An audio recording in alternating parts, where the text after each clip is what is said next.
this is for year 11 methods. We're going to look at exercise 13G and 13H. These are the last two exercises of the chapter. So we're going to look at log graphs in 13G. So what are log graphs? Well, there's a relationship between logs and exponentials. So exponential, we know that it looks something like this. We've got y equals 2 to the power x. We have a y intercept of 1. Okay. And asymptote at y equals 0. Okay. So we have a horizontal asymptote.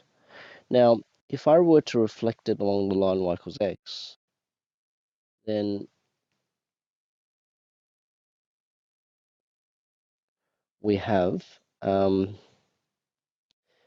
called a log graph. Okay, so if I were to reflect it along the line y equals x, we have an x-intercept 1 and a vertical asymptote x equals 0. Okay, so basically how inverses work, x-intercepts become y-intercepts, and y-intercepts become x-intercepts, and horizontal asymptotes become vertical asymptotes. So this is what this diagram is trying to show here. We've got the graph of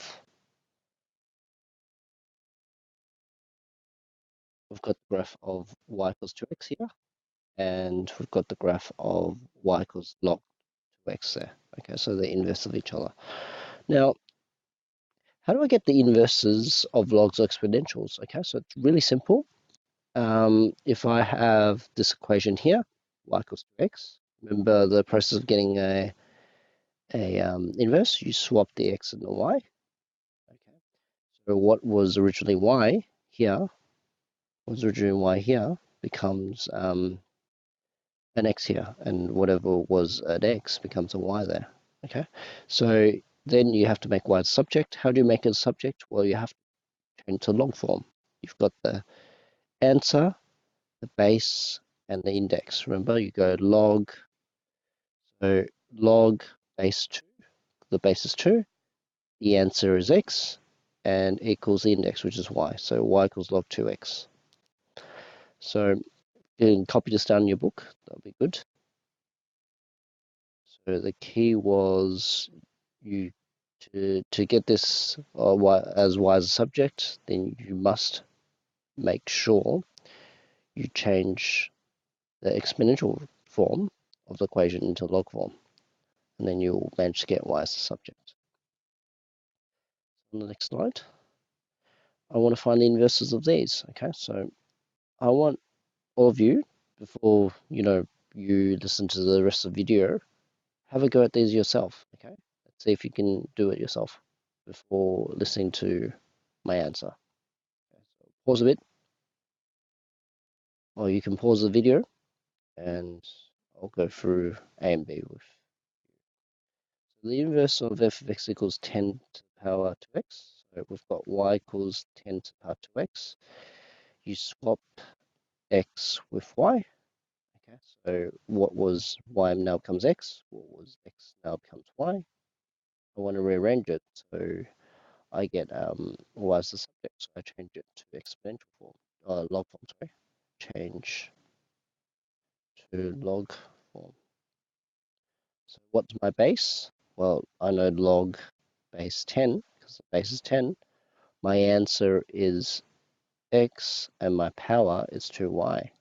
So y would equal, now if I divide both sides by 2, it's the same as multiplying by half. So it's half log 10x. Okay. Now I don't want you to write it like this, because this isn't a very good form for maths. Okay, so normally you just write it as half log base 10x. Now, if I'm being pedantic, which I will be, you should write it in inverse, or write it in proper inverse form. So this would be f equal 1x equals half log base 10x. Okay. For B, we do the same thing. So y equals log base 10 2x. Instead of going from, and then you swap the x and y, x equals log base 10 2y. Now, instead of changing it from exponential to log form, we're going backwards. We're going from log form to exponential form. Okay, so what's my base? My base is 10. What's my power. My power is x, and the answer is 2y. So how do I get y on its own? I divide both sides by 2. Now be careful. The 10 is to the power x, so you can't go, 10 divided by 2 is 5, and that's 5 to the power x. That's incorrect. Okay, so you have to go divide by 2, which is the same as multiplying by half, times 10 to the power x. Okay, and please don't multiply these two together, because it doesn't work. Okay, this is different to saying, okay, so if that was the case, you'll go, I'll go half times 10 to the power x, which equals 5 to the power x. Okay, this isn't the case. So x is only to the power x is to the 10 only. It's not to the half. Okay, so you can't do that. Okay, so don't do that, please. So again, I'll be pedantic. G neg 1x equals a half times 10 to the power x. Okay. So check your answer. Make sure you're confident with changing between log and exponential forms to get the inverse.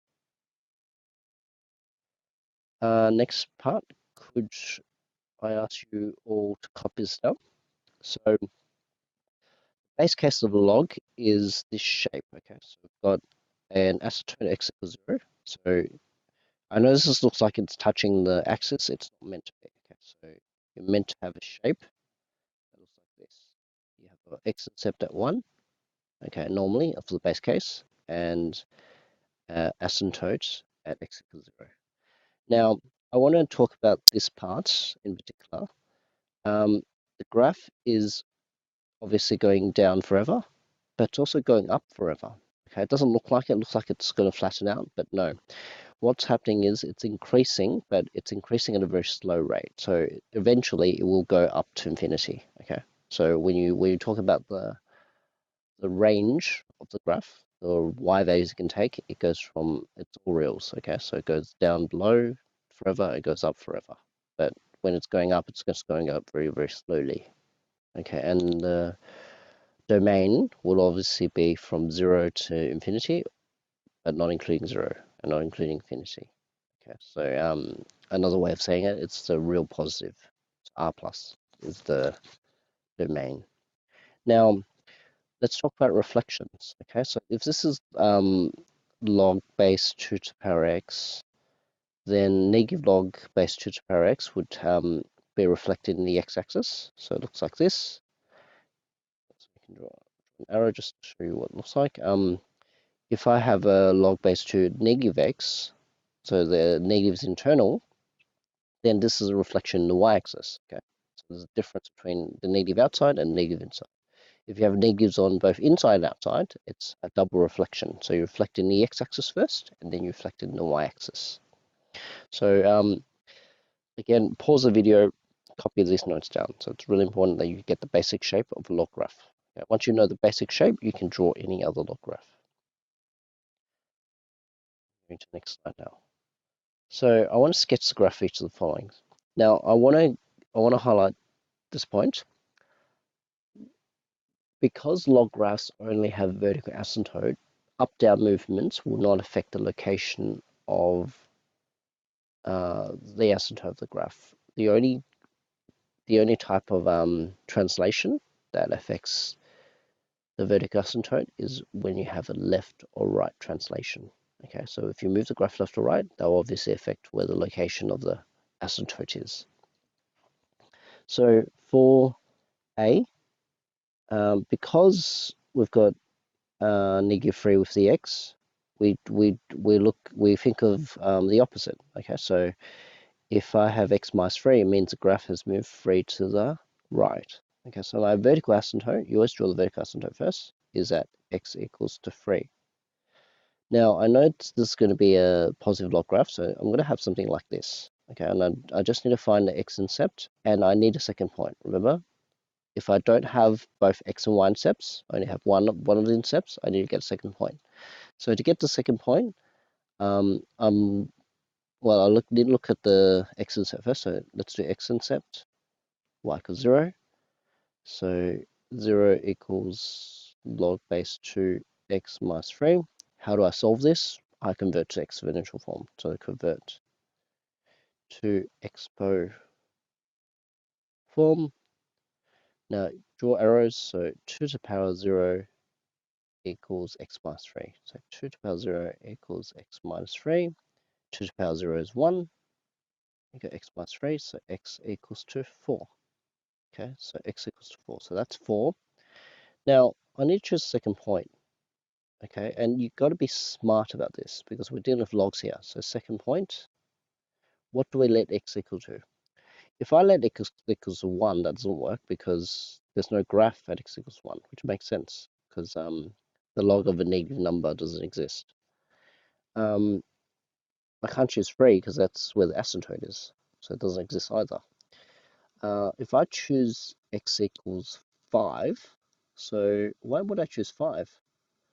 Well, if I've got log 2, 5 minus 3, that simplifies to log 2, 2. Oh, great, because this number's the same as that number. It's going to give me 1. Great. Okay, so that's why I chose it. So strategically choose a number that gives you a nice number, okay, at the end, or a nice answer at the end. Now, sometimes you can't do that, and that's fine. You can leave it as a log as a log coordinate, okay, and that's fine. So, but in this case, we can. So if x equals to 5, y equals to 1. Okay, so I've done my asymptotes, I've got my x-intercept, I've got my second point, and I've got my shape. Okay, so that you'll get full marks for that. For B, let's do B again. So again, please pause the video, have a go at yourself before doing it, and don't listen to the video until you've done it or had a go at it. So for B, the graph has moved 2 units to the left because opposite what you expect. Now, we're going to find where the graph intersects, okay? Whether it goes like this, whether it goes like that, or whether it goes like that. I need to check. So y-intercept, x equals 0. So log base 2 of 2 equals 1. Okay, so we've got a y-intercept at 1. So I'm confident the graph is going to go like that. Okay, I need a bit of shape. Confident the graph is going to go like that. So I'm going to have a y-intercept of 1. And I need an x-intercept. So I'm going to let y equals 0. So we've got 0 log 2x plus 2. Again, we're going to convert to exponential form. So 2 to the power 0 gives you that answer. So 2 to the power 0 gives you x plus 2. 1, 1 equals x plus 2. So x must equal negative 1. Okay, which makes sense. So I've got my x-intercept, I've got my y-intercept, and I've got my asymptote. So I finish the graph. Now, again, have a go at part C. Pause video, and we'll do part C together. If I have f of x equals log 2 to the 3x. Now, what does the 3 do? The 3 basically dilates it by a factor of a third. Remember, when it's inside the bracket, you go dilation by a factor of 1 divided by whatever that number is, okay, from the y-axis. Okay. Now, we don't need to really worry about that because when we draw the graph, it sort of takes care of it once we find like 2 points. Okay, so now, there's no left-right shift, so I know that the asymptote is going to be at x equals 0. And I know it's going to be a positive log graph. We just need to find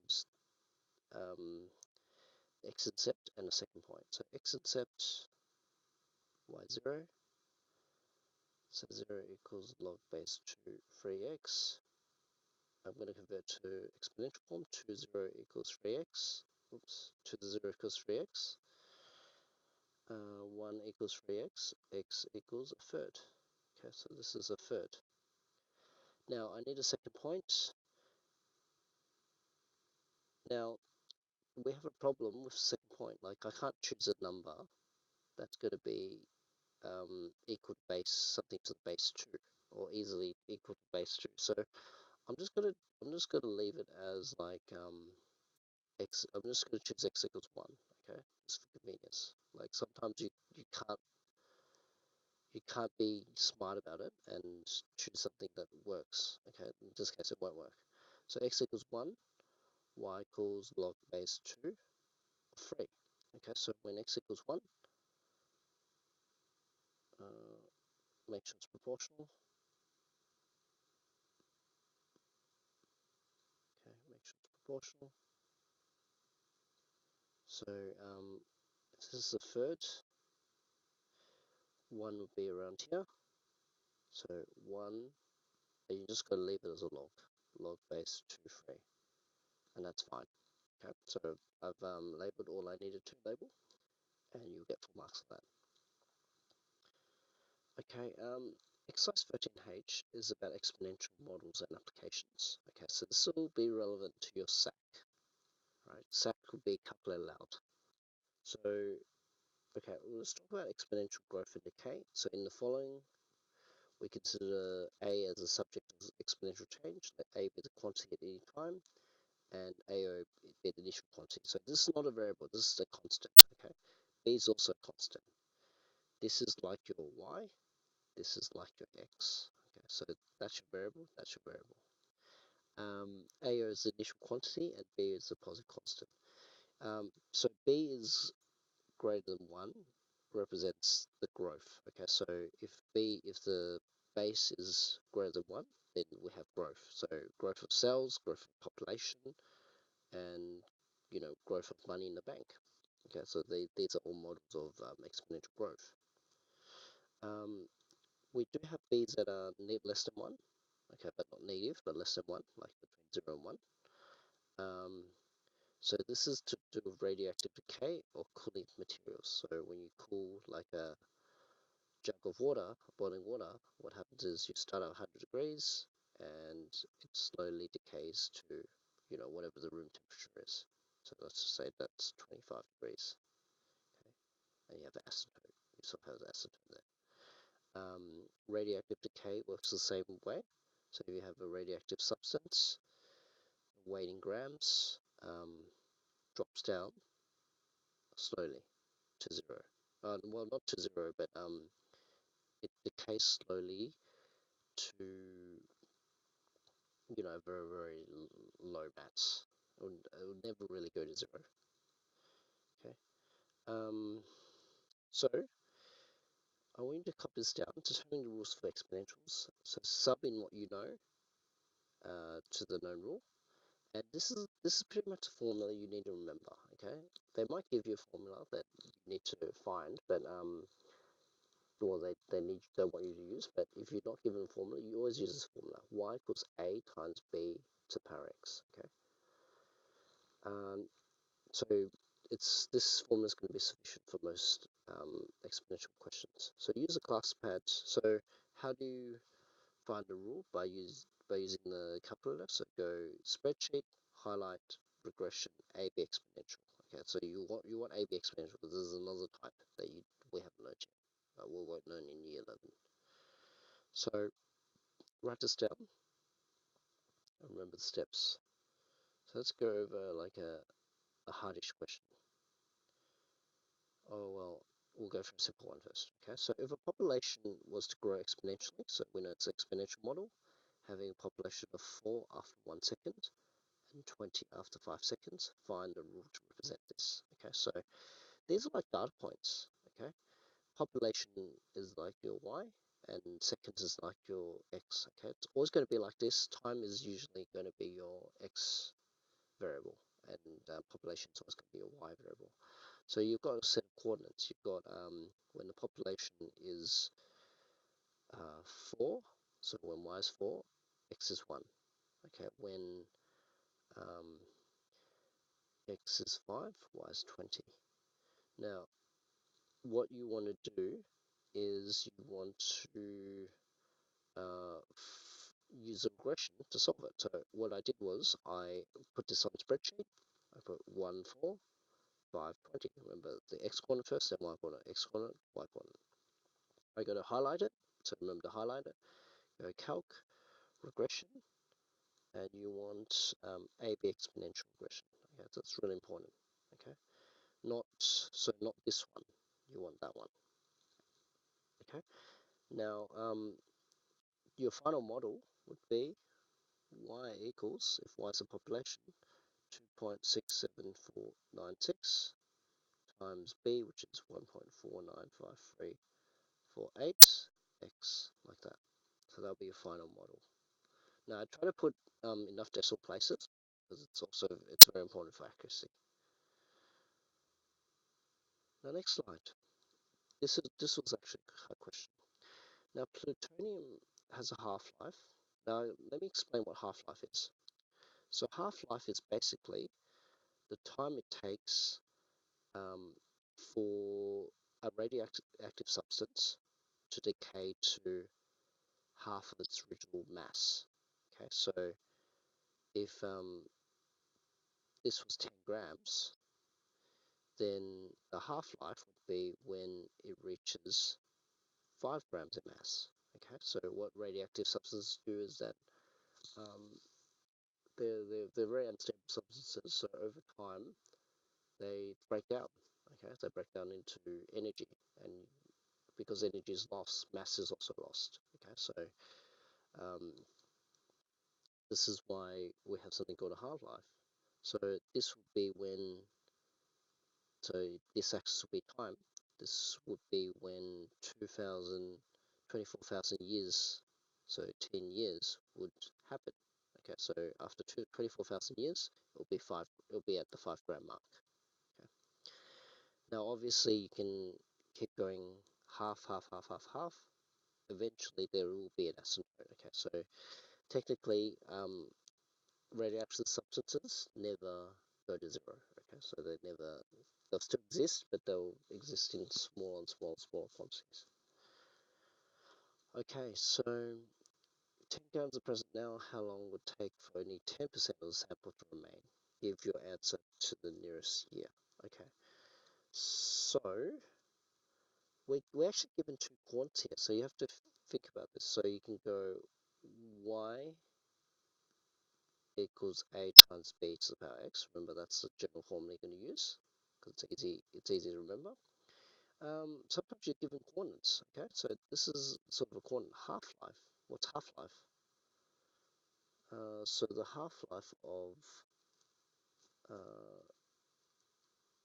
of plutonium is 24,000 years. So at t equals 24,000 years, your weight,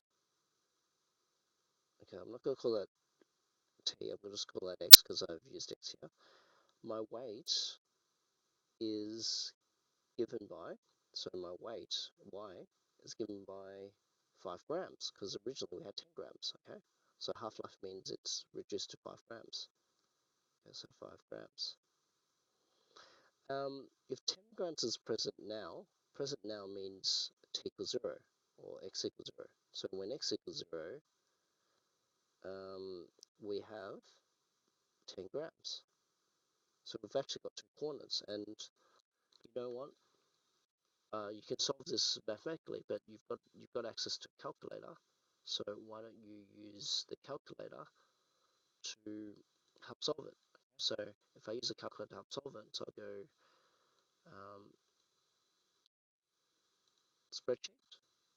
Okay, I've got when x equals to 24,000, y equals 5 grams. When x equals 0, we've got 10 grams. And what I'm going to do is I'm going to go calc regression. Oops, calc regression. So make sure highlight first, and then AB exponential. No, then they've got my formula. So y equals 10 times 0.9999711. So y equals 10 times 0.9999711 to the power x. Okay, let me check if I got the decimal point right. 711 to the power x. Got my formula. Now, what do I want? How long would it take for only 10% of the original sample to remain? Okay, so we've got the formula. We're going to find out what 10% represents. 10% means 10% of 10 grams, which is 1 gram. So if y equals 1, x equals 1. So what's the year number? Okay, how many years will it take? So if I sub in y equals 1, 10 times 0.9999711 99711x interactive and solve. So I'm going to interactive and solve. So I'm going to go 1 equals 10 times 0.9999711 to the power of x interactive and solve to get the number of years, because x represents the number of years. So 79673. So x equals 79673 years. So this is the amount of years it will take to reach a half-life, not half-life, 10%, a weight of 10% of the original sample. So it's going to take quite a long time. Question 4. Okay, the Earth's atmosphere decreases exponentially, so it's a decay. Okay, so given a formula for the pressure at height of x kilometers, given, okay, so pressure at a height of x kilometers, so we're relating pressure with height. So find the pressure at 5 kilometers. Okay, so very simple. We want to sub in 5 for h. So P of 5 equals 1000 times 10 to the 0.05428 times 5. So I'm going to go, so we just subbed in 5 basically. Go in a calculator, go 1000 times 10 to the power of 0.05428 times 5. Now, what have I done wrong here? The calculator interprets this as being part of the power, but the 5 as being timed by this whole thing. So you've got to be careful. You've got to actually put a bracket around it. So you're telling the calculator that that whole thing's actually part of the power. So as you can see, you get different answers. So be really careful. Put brackets around it. So it's 535. Oops. So this equals 535. And what are the units? Millibar. So millibar. B, find the height at which the pressure is 400 millibar. So they're giving you a P, you've got to find the H. So 400, sub in 400 for P, you get 1000 times 10 to the negative 0.05428 H. Then solve on CAS. So H would equal, yeah, so I'm going to cheat a little. I'm going to use my original answer. I'm just going to fudge it a bit. So we've got 400 equals that, and I'm going to change it to x. Go interactive and solve for x. Okay, 7.33. So it gives you answer nearest meter, so it's 7 meters. Okay, so there's nothing too complicated here. It's like finding P when you're given a H and finding H when you're given a P. Okay, pretty straightforward. Question 6, liquid in refrigerator is given by the formula of that. Now again, you can use y equals a times bx, okay? I'm totally happy if you use that because they both work, okay? They've just given you a formula, you don't need to use it. The temperature initially is 100 degrees, so initially means when T is 0, your temperature is 100 degrees Celsius, and then drops to 40 after 5 minutes. So when T equals 5 minutes, your small t is 40. Now, again, I'm just going to go use the calculator because, look, it's calculator allowed. I'm not expecting you to do this by hand. So use the calculator, get your y. Oh, let's go back.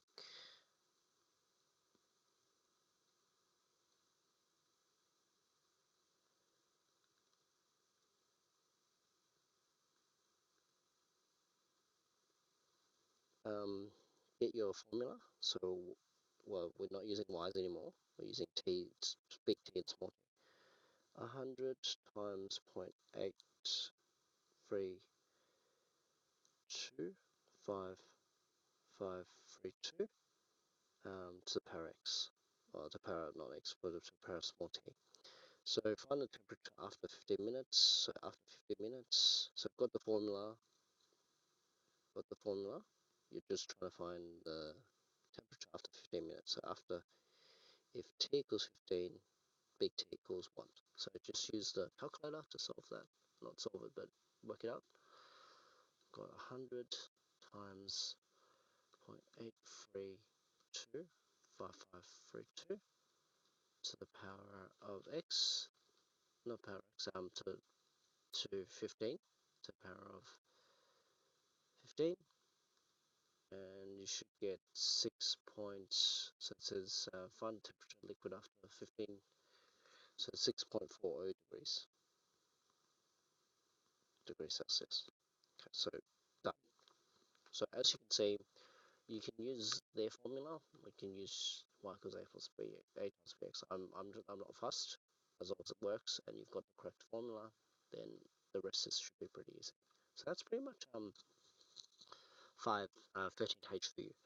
Now what I want everyone to do is go through the practice sacks and go through the practice tests. There are many on assignment.